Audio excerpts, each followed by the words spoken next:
Good morning and welcome, everyone. First off, before we get into this morning's update, I just want to thank everybody for tuning in. I hope we stay positive, no negativity, we remain helpful, remain vigilant, and remain in an emotional position where we're not having an emotional response. But as we can see, XRP, it's what we talked about during the live yesterday. We're down 3.2% now. We had a very big resistance that we just could not get past. And it looked like we had set up maybe even a small bear flag yesterday. Now it's come back down 3.3% today. But a big issue for crypto right now is a lot of people are finding their way out of risk assets and they're finding their way into safe yield. So money finds yield somewhere. And crypto has been very, very, very volatile. And every time it makes a move up, it makes a bigger move down, it seems here. That Bitcoin short seems to know exactly what they're doing. They opened at just over 84K. The liquidation was at 86,100 approximately on a 40X short. And it was a multi-million-dollar trade. Like you're upwards. It was a big trade. And now they're sitting pretty pretty here. Like they're sitting really pretty. They're up at least 70% right now.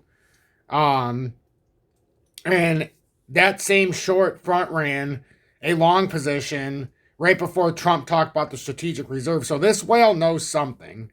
And now when money finds yield, now that crypto is becoming, and it's a risk asset, it's becoming very, difficult to trade with volatility. In the same breath, we've got gold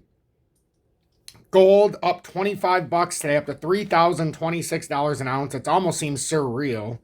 This very community was buying at 1,600 back in 2022. And then bought it all the way up until about 2,000 for anybody who was paying attention with me. And then with silver's up to $34 an ounce, and we were buying it at 16 bucks an ounce. I was buying it a little bit cheaper before I even started the show, in 21. But now it's up to 34, and it seems like we're getting ready for something big. Gold mining stocks have been moving the last few days. I expect more continued movement up. But money is finding its way into commodities right now. First Majestic is up 2.5% in pre-market. Fortuna's up 2.4%. B2 Gold's up 1.5% in pre-market after being up 9% yesterday. Barrick Gold's up 1.7 after being up 2.1 yesterday. So I mean, we're having a good start to the day for sure. Our emerging markets were up slightly. They're not meant to move much. You're collecting more on the yield, on the mutual fund side of it with the annual percentage return. But these should go up. One of them's a more, I would say, more risk, more reward, but it's a more high volatile one, like a more high risk. And that would be the Eaton Vance emerging markets depth opportunities. And then the safer play would be the Vanguard Emerging Markets Bond Fund. Two different sides of it, but playing it in the same market. So anyhow, I just wanted to cover that real quick with commodities because they're on a very nice pace. And I just want to make sure my audience, because I know a fair amount of you, from watching me or even before watching me, you were, interested in commodities and things like that. So I like to at least show it. So good morning. 7:54 a.m. Eastern Standard Time on this Tuesday, March 18th, 2025. I'm XRP Future Millionaire, and I reside in the great state of Michigan. So despite the crypto being bearish, as we see a lot of opportunities in commodities, still it's the most silent bull market in gold, commodities, silver that I've ever seen in my life. And I'm 41, so I've seen a few things. Not as much as some, but more than others. With XRP, what could be driving this negative force as well? Bill Morgan came out and said the longer that the SEC fiddle-faddles basically and extends this settlement talks, the worse it is. It becomes more bearish. Last night I put in this target down. If we did reverse here, and unfortunately we did right after I put this down, it looked like we had put in a reversal here in the 4-hour time frame. So I was like, oh man, this is not looking like we want. So it looked like it needed to come reset somewhere around $2.20. Hopefully we can reverse quickly this morning, but starting red before the USA even wakes up is never usually a good sign. Now, we talked yesterday about the emergence, a possibility of a short-term inverse head and shoulders, but it can be invalidated if we come any lower than really this, because we're looking in this area like a left shoulder, head, right shoulder to come back down and tap 220.5. So that's what we're in the midst of right now, and it doesn't look like we're going to be able to avoid that. It looks like exactly what we were calling out yesterday. And yeah, I even put down in the title how we could have a 14% rally, but we have to get above that $2.40. It just has not been able to do it. And this whole rotation is still fine as long as we hold $2.20.5 roughly. It's just if we start falling below that, you know, this can get ugly quick. Now that we got that rejection, now we are coming right back down here. This is what we talked about yesterday. Now in real time, this is how we could tell the target coming down was probably going to happen. Now you're looking at 219, 220 just on the back test here if it holds. And then it did give us a nice bounce out. In the short term, it was 267. Let's just say it bounces off here. It's pretty damn close still. But that's what would happen if we don't fall bearish. If we fall bearish, I showed you the other side of this. And if we were to fall and lose that 220.5, I mean, you're looking at this uptrend here at $2.09 right now, which is actually a good spot. Yeah, $2.07, because that's your short intermediate support before you get to that actual support structure here, which obviously $2.20.5. But then if you have to start coming down, it gets dicey. This gets very dicey if you have to start breaking down here. Because once you lose that uptrend, then, I mean, you're talking some interesting things. You got that $1.81 monthly fair value gap that we held. You got the $1.50, which seems like the fair value gap that we're trying to come and look at here. So, you know, there's a lot of stuff going on in the realm here. So just, we're going to have to pay attention to this. I want to get this reading done because it's going to take a couple minutes. But I want to talk about what Bill Morgan said. Bitcoin reversed exactly like we were talking yesterday. It came up to a peak, could not get past the key areas of resistance, and it ended up floundering. And that's the way it goes.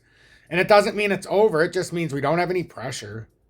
That short was taken out for a strike between, I think it was 68, around 68K, 68 to 72K.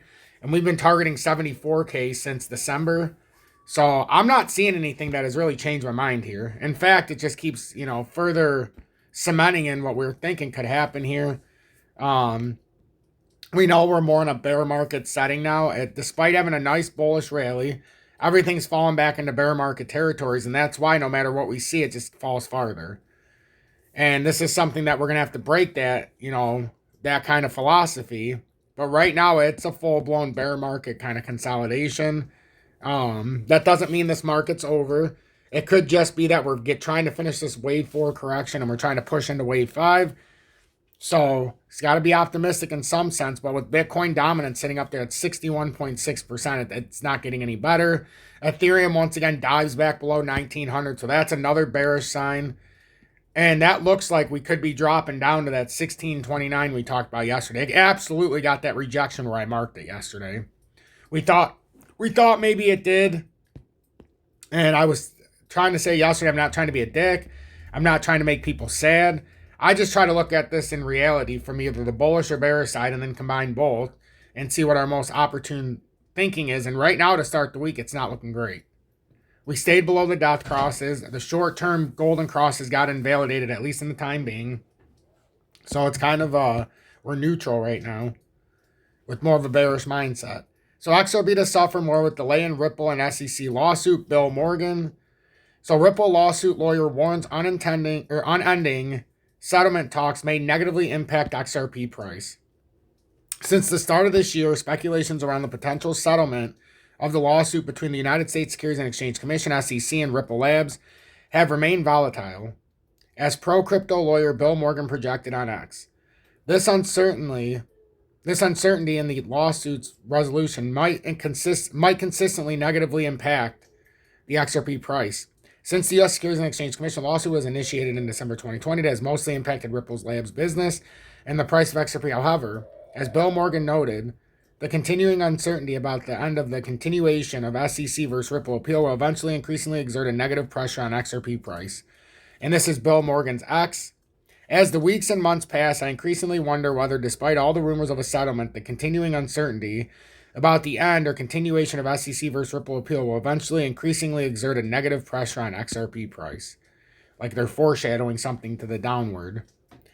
At the time of writing, the price of XRP is down 1.67% in 24 hours to 229. Now it's down about 3.7 to 226. While XRP has seen a major breakout over the past few months, proponents believe it is trading below its projected expectations.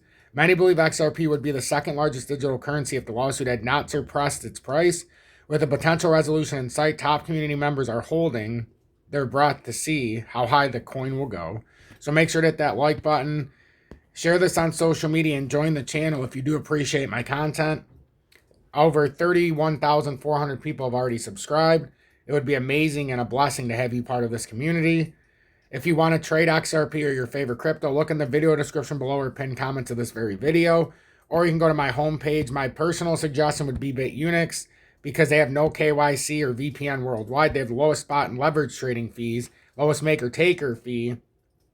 But I have found comfort in sending, even from crypto.com or any other exchange I use, over to BITUNIX so that I can sell it out for minimum fees, and then I'll send it back in the appropriate way in USD so that if I need to withdraw to my account or whatever the case may be, or buy something else, that's the way I've been choosing to do it. HOTCOIN is a good option. It's just liquidity concerns on futures. I feel like we get a little bamboozled there, so I would do futures on BITUNIX. But HOTCOIN does have VELO, IOTA, XDC, and many more. BLOFIN also has IOTA and Algo and things like that. VELO, they just don't have XDC. You can always send a donation, Cash App, PayPal, Venmo, but that's how you do everything. I really appreciate everybody this morning. Hopefully this update found you well. I'm going to go help get my son ready and get him to school with Julie and get myself situated. Have a blessed morning, everyone.